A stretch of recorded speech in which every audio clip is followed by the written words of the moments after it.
Stellar Transformations, episode 345.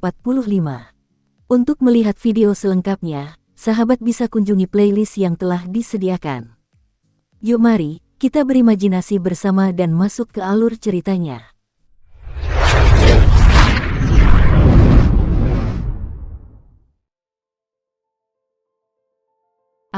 Penguasa hukuman emas Xing Yuan tiba-tiba mengangkat kepalanya dan meraung histeris. Seluruh tubuhnya mulai memancarkan cahaya keemasan yang menakjubkan. Cahaya keemasan itu menembus kabut kelabu. Seperti gelombang, kekuatan emas yang meluap melesat keluar dan menyapu semua kabut kelabu dan kilat kelabu di sekitarnya. Pusaran merah raksasa itu mulai perlahan menghilang. Awan hitam yang bergulir juga memudar. Langit kembali cerah. Angin sepoi-sepoi pun mulai bertiup lagi. Ruang di sekitar penguasa hukuman emas Xing Yuan telah kembali normal. Saat angin menerpa rambut panjang Qin Yu, helaian rambutnya jatuh ke wajah Qin Yu. Qin Yu tersenyum. Dia berhasil. Selamat, saudara Xing Yuan. Penguasa hukuman hitam Wu San adalah orang pertama yang berbicara. Saudara Xing Yuan, selamat atas keberhasilanmu melewati kesengsaraan ilahi. Tuan Agung Putih Jumi juga berbicara. Qin Yu, Wen Feng, Bao Yu, Liu Lan, dan semua ahli lainnya yang mengelilingi penguasa hukuman emas, mulai memberikan ucapan selamat. Meskipun keberhasilan Xing Yuan melewati kesengsaraan ilahi sudah diperkirakan, itu tetap merupakan pencapaian yang cukup besar, karena dia sekarang akan naik ke alam ilahi. Setelah melewati kesengsaraan ilahi, seseorang biasanya akan naik ke alam ilahi dalam waktu 1 tahun. Haha, aku berada dalam keadaan yang agak menyedihkan. Keringat masih mengucur deras di dahi Xing Yuan. Kesengsaraan surgawi ketiga, kesengsaraan campuran, memang sangat sulit dihadapi. Namun, pada akhirnya aku tetap berhasil menghalangnya. Penguasa api hitam Wu San tertawa terbahak-bahak dan berkata, "Oh Xing Yuan, kau sudah cukup hebat. Kau mampu memblokir invasi iblis hati hanya dengan tekadmu. Kurasa aku akan mengamuk sejenak dan melampiaskan amarahku sebelum aku mampu menghentikan iblis hati."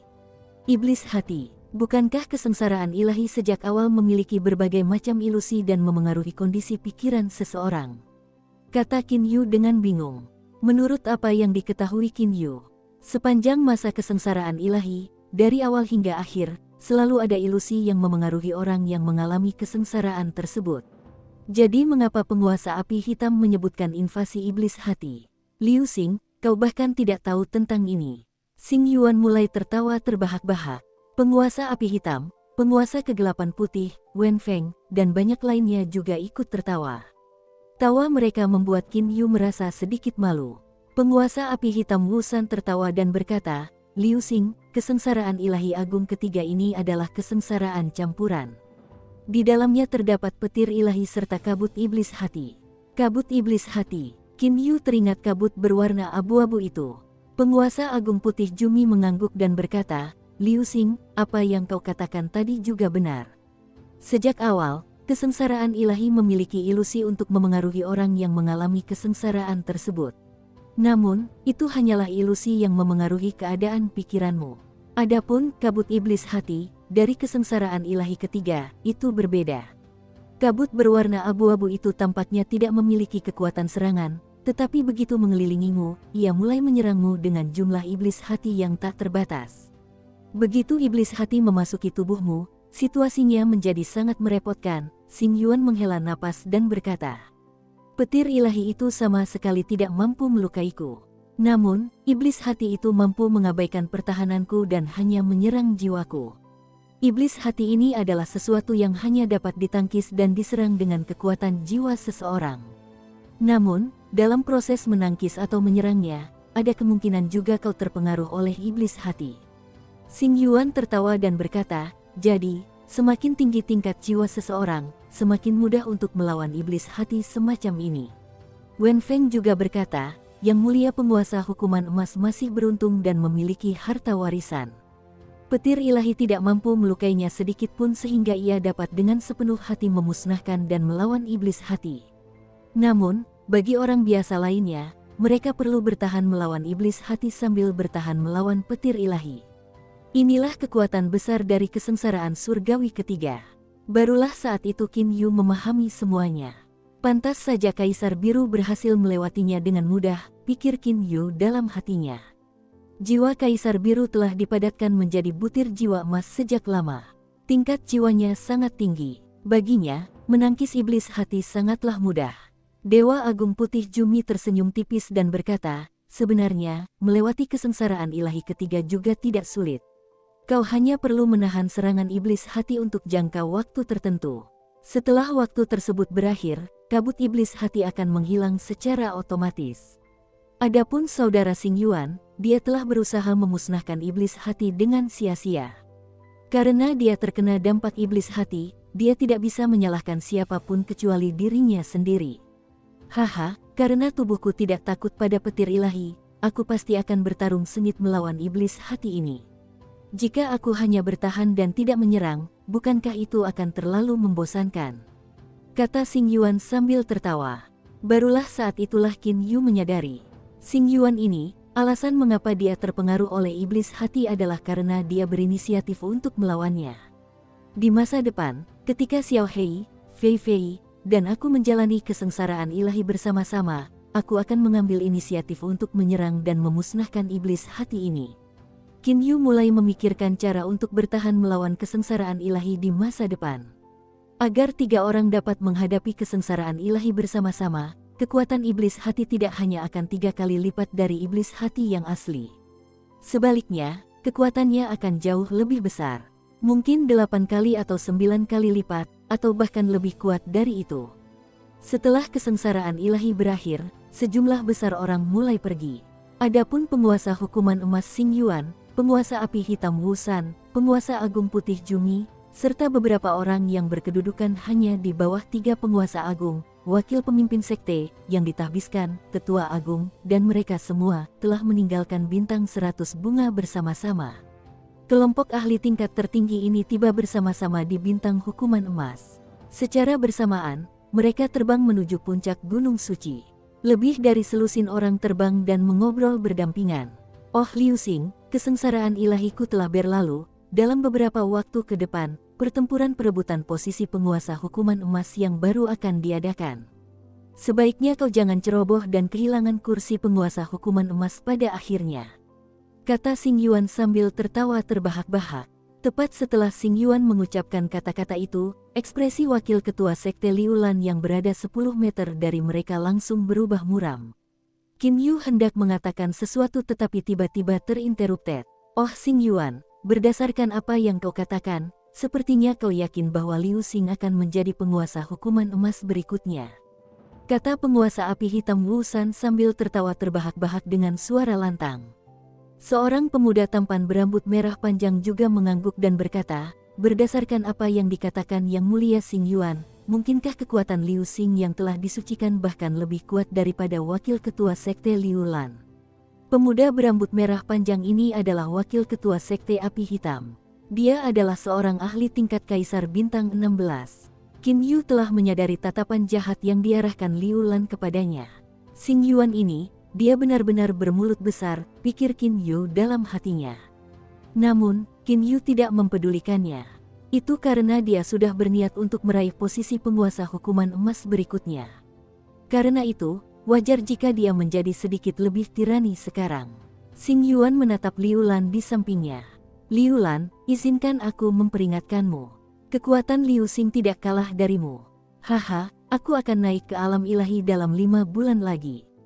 Mari kita tetapkan tanggal kompetisi untuk posisi penguasa hukuman emas yang baru 3 bulan dari sekarang. Sebelum Xing Yuan naik tahta, dia masih bergelar Raja Hukuman Emas. Hanya setelah Xing Yuan naik tahta, penguasa hukuman emas yang baru dapat secara resmi menggantikan posisi penguasa hukuman emas. 3 bulan. Dalam 3 bulan, aku pasti akan menang. Posisi Raja Hukuman Emas pasti milikku, kata Liu Lan dingin. Segera setelah itu, dia berubah menjadi seberkas cahaya dan terbang menuju kediamannya sendiri tanpa mempedulikan orang lain yang ada di sana. Liu Xing, jangan mengecewakanku. Xing Yuan menatap Qin Yu sambil tersenyum lebar. Kilatan kelicikan terpancar dari matanya yang menyipit. Qin Yu merasa tak berdaya di dalam hatinya. Xing Yuan yang hendak naik ke alam ilahi ini merasa sangat bosan sehingga ia memutuskan untuk menghibur dirinya sendiri dengan Qin Yu. Ia bahkan tidak mengizinkan Qin Yu untuk menikmati beberapa hari dengan tenang. Pemenang kompetisi untuk gelar Raja Hukuman Emas berikutnya dalam 3 bulan mendatang pastilah aku. Tidak perlu meragukan ini. Qin Yu tersenyum dan memandang semua orang. Meskipun dia tersenyum, kepercayaan dirinya jelas terasa oleh semua orang yang hadir. Kekuatan Liu Lan sangat besar. Namun, tampaknya kekuatan Liu Xing ini bahkan lebih besar. Selain itu, dia misterius. Perebutan gelar penguasa hukuman emas yang baru menjadi semakin menarik, kata penguasa agung putih Jumi dengan suara rendah. Adapun Wen Feng, salah satu dari 3 kandidat penerus utama, ia sama sekali diabaikan oleh semua orang. Wen Feng sendiri pun tidak mengeluh. Lagi pula, kekuatannya terlalu rendah. Selama 3 bulan itu, Qin Yu dan Liu Lan berada di kediaman masing-masing menjalani pelatihan pengasingan. Dari apa yang terlihat oleh orang-orang di luar, kedua pesaing besar untuk gelar penguasa hukuman emas berikutnya sedang menjalani pelatihan berat terakhir mereka. Adapun kandidat penerus terakhir, Wen Feng, dia telah mengumumkan pengunduran dirinya dari hak untuk bersaing memperebutkan posisi penguasa hukuman emas. Wen Feng tidak ingin dipermalukan oleh Liu Lan saat mereka bertarung. 3 bulan kemudian, dataran luas dan kosong yang terletak beberapa ribu mil di sebelah timur kota bintang hukuman emas telah menjadi lokasi pertempuran Qin Yu dan Liu Lan. Bahkan sebelum pertempuran dimulai, sejumlah besar orang telah mulai berkumpul di sini. 3 penguasa agung, Xing Yuan, Jumi, dan Wu San, semuanya berkumpul di sini. Berbagai ahli tingkat kaisar serta beberapa ahli lainnya juga hadir di sini. Dibandingkan dengan kesengsaraan ilahi penguasa hukuman emas, pertempuran memperebutkan tahta penguasa hukuman emas lebih menarik perhatian orang banyak. Terutama untuk pertempuran ini, kedua belah pihak memiliki kekuatan yang sangat dahsyat. Pertempuran semacam ini jarang terlihat dalam 10.000 tahun. Sudah lama sekali sejak terakhir kali aku melihat pertarungan para ahli super seperti ini. Terlebih lagi, ini adalah pertarungan yang mempertaruhkan nyawa mereka, kata penguasa api hitam Wu San sambil tertawa. Biasanya, ketika mereka yang memenuhi syarat untuk memperebutkan posisi salah satu dari 3 penguasa agung bertarung, mereka akan mengerahkan seluruh kemampuan mereka. Jika seseorang tidak memiliki kekuatan yang cukup, mereka pasti sudah menyerah secara sukarela sejak awal. Misalnya, Wen Feng. Selama bertahun-tahun persaingan memperebutkan posisi penguasa, jarang sekali ada 2 ahli tingkat kaisar bintang 17 atau lebih tinggi yang memperebutkan posisi tersebut. Penguasa agung putih Jumi mengangguk dan berkata, Xing Yuan berada di samping mereka. Dia tersenyum dan berkata, dalam pertempuran ini, Liu Xing pasti akan menang. Benar-benar banyak sekali orang di sini. Wu San melihat sekeliling. Di atas dataran itu, berkumpul dengan sangat padat, terdapat sejumlah besar ahli. Bahkan, jumlah orang yang berkumpul di sini lebih banyak dibandingkan pada masa kesengsaraan ilahi penguasa hukuman emas. Dan orang-orang di barisan paling depan masih terdiri dari 3 penguasa agung. Di hadapan 3 penguasa agung terbentang medan perang yang luas dan kosong. Saat ini, masih belum ada seorang pun di medan perang. Kedua pihak dalam pertempuran ini belum muncul. Hanya angin yang meniup rumput di tanah. Huf, sesosok tubuh tiba-tiba muncul di medan perang yang luas dan kosong. Itu adalah Qin Yu yang mengenakan jubah. Tertiup angin, jubah itu terangkat. Bahkan rambut panjang Qin Yu pun mulai tertiup angin. Dia berdiri di sana dengan tangan di belakang punggungnya. Seolah-olah dia telah berdiri di sana sepanjang waktu. Hanya saja, matanya terpejam. Seketika itu, suara gaduh orang-orang yang sedang berdiskusi menghilang. Digantikan oleh keheningan yang mencekam. Hanya suara gemerisik angin yang tersisa. Suara gemerisik itu terdengar sangat keras. Qin Yu tiba-tiba membuka matanya dan sedikit mengangkat kepalanya. Dia melihat ke arah timur. Sebuah sosok terbang melintas dengan cepat seperti elang. Sepasang mata yang dingin dan acuh tak acuh itu tertuju pada Qin Yu. Itu adalah Liu Lan. Liu Lan telah datang. Mata ketiga penguasa agung, Wu San, Xing Yuan, dan Jumi, berbinar bersamaan. Kerumunan orang yang mengelilingi dan menyaksikan semuanya menahan napas. Wosh! Dalam sekejap, Liu Lan yang angkuh dan menyendiri berdiri di sebelah selatan Qin Yu. Qin Yu berdiri di sisi utara, Liu Lan di sisi selatan, keduanya saling memandang. Jarak di antara mereka sekitar 100 meter. Liu Xing, lebih baik kau mengakui kekalahanmu. Jika tidak, aku mungkin tanpa sengaja membunuhmu. Itu akan sangat buruk, kata Liu Lan dingin. Kau banyak bicara omong kosong. Kalau kau mau berkelahi, berkelahilah. Kalau kau terlalu pengecut untuk berkelahi, akui saja kekalahanmu, kata Qin Yu acuh tak acuh. Saat ia membuka dan menutup matanya, pancaran cahaya yang sangat tajam dan dingin muncul seperti kilat, menimbulkan tekanan yang menakutkan. Ketiga penguasa agung, Xing Yuan, Wu San, dan Jumi, semuanya terkejut. Kekuatan jiwa yang begitu dahsyat, pikir ketiganya dalam hati dengan terkejut. Pertempuran ditentukan oleh kekuatan tubuh seseorang. Jiwamu sangat kuat, tetapi itu tidak berarti apa-apa. Ejek Liu Lan. Seketika itu, otot-otot di seluruh tubuhnya mulai menegang. Sinar cahaya keemasan mulai mengalir melalui seluruh tubuhnya. Mendengar ucapan Liu Lan, Qin Yu menggelengkan kepalanya dalam hati. Dia benar-benar mengatakan bahwa kekuatan jiwa itu tidak berguna. Sementara pertempuran tingkat rendah ditentukan oleh energi dan tubuh seseorang, begitu seseorang mencapai tingkat pertempuran yang lebih tinggi, pertempuran menjadi ditentukan oleh pemahaman seseorang tentang hukum ruang dan bahkan pemahaman seseorang tentang hukum waktu. Dan itu ditentukan oleh tingkat jiwa seseorang. Liu Lan meraung, "Wosh!" Hampir seketika, sosok Liu Lan tiba di hadapan Qin Yu. Cakar tajamnya langsung menghantam bagian atas kepala Qin Yu. Dengan tubuh Liu Lan yang setara dengan artefak ilahi berkualitas tinggi, jika serangan cakarnya mengenai sasaran, itu akan sangat menakutkan. Ketiga penguasa agung itu mengerutkan kening. Wen Feng, Bao Yu, dan yang lainnya juga mengerutkan kening. Dengan langsung menyerang kepala, jelas bahwa Liu Lan ingin membunuh Qin Yu. Namun, dalam perebutan posisi penguasa, bahkan kematian pun merupakan risiko yang harus diambil. Karena itu, orang-orang ini tidak mengatakan apapun tentang hal itu. Hanya saja, bagi Liu Lan untuk memulai dengan hal ini agak kurang pantas. Liu Lan mulai tersenyum. Ia berhasil meraih kepala Qin Yu. Namun, senyumnya langsung membeku. Itu karena ia tidak merasakan sedikit pun perlawanan. Seolah-olah ia meraih udara. Itu adalah bayangan sisa. Sekarang giliran saya menyerang. Sebuah suara lantang terdengar di seluruh dataran. Semua orang yang berdiri di sana menyaksikan pertarungan telah mendengar suara itu dengan jelas. Liu Lan berbalik dengan kecepatan kilat. Dia menatap langit. Qin Yu saat ini berdiri di langit. Liu Lan berubah menjadi anak panah yang tajam dan melesat menuju Qin Yu di langit.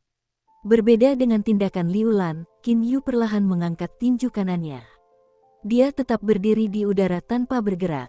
Mati. Liu Lan sudah tiba lebih dulu daripada Qin Yu.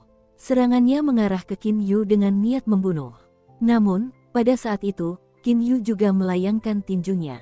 Tinju Qin Yu tidak cepat. Terlebih lagi, tinju itu hanya mengenai dada Liu Lan. Bahkan saat ini Liu Xing masih bersikap welas asih dan lunak. Seharusnya dia tidak menyerang dada, seharusnya dia menyerang, desah Xing Yuan dalam hati. Namun, tepat ketika desahannya setengah jalan, ekspresinya membeku. Bukan hanya dia, ekspresi wajah penguasa api hitam Wu San, penguasa kegelapan putih Jumi, serta beberapa ahli super lainnya juga membeku. Itu karena kelompok ahli super ini semuanya melihat dengan jelas pemandangan di hadapan mereka. Pemandangan yang tidak dapat mereka percayai sedang terjadi. Tinju Qin Yu awalnya diarahkan ke dada Liu Lan. Namun, Xing Yuan, Jumi, dan mereka semua melihat bahwa tubuh Liu Lan justru bergerak sedikit ke bawah tanpa sebab atau alasan sama sekali. Tembakan pertama yang awalnya diarahkan ke dada malah meleset ke arah kepala Liu Lan. Liu Lan yang sama sekali tidak siap menghadapi hal itu hanya menunjukkan ekspresi terkejut dan tercengang. Kaca, pukulan Qin Yu, seperti menghancurkan semangka, menghasilkan suara tengkorak yang pecah. Kepala Liu Lan hancur berkeping-keping. Jiwa Liu Lan juga mulai perlahan menghilang. Bahkan sebelum kematiannya, Liu Lan masih tidak percaya dengan apa yang baru saja terjadi. Mengapa ruang itu menekan tubuhku ke bawah? Apa yang sedang terjadi? Sebelum jiwanya lenyap, dia juga telah menerima transmisi suara kesadaran ilahi dari Qin Yu. Bukankah kau bilang bahwa jiwa yang kuat itu tidak berguna? Ini adalah salah satu kegunaan jiwa seseorang terhadap ruang angkasa setelah ia menjadi cukup kuat, kata Qin Yu melalui transmisi suara kesadaran ilahi. Jadi kamu Barulah pada saat itulah Liu Lan tiba-tiba mampu menembus kabut tebal dan menemukan cahaya. Dan juga pada saat itulah, jiwanya telah sepenuhnya lenyap. Melihat mayat Liu Lan terlempar ke tanah, Qin Yu berpikir dalam hatinya. Menggunakan prinsip di balik serangan tongkat tunggal yang mengguncang langit pada tinju ternyata menghasilkan kekuatan yang cukup besar. Qin Yu melihat tinju kanannya yang telah menghancurkan tengkorak Liu Lan dengan satu pukulan. Senyum muncul di wajahnya. Pada saat itu, terdengar suara sorak-sorai yang menggemparkan bumi. Para kultivator sekte hukuman emas tingkat rendah itu tidak dapat melihat dengan jelas bahwa tubuh Liu Lan sesaat telah ditekan ke bawah. Namun, semua orang ini tahu bahwa penguasa sekte hukuman emas yang baru telah ditentukan. Dia adalah Tuan Liu Xing.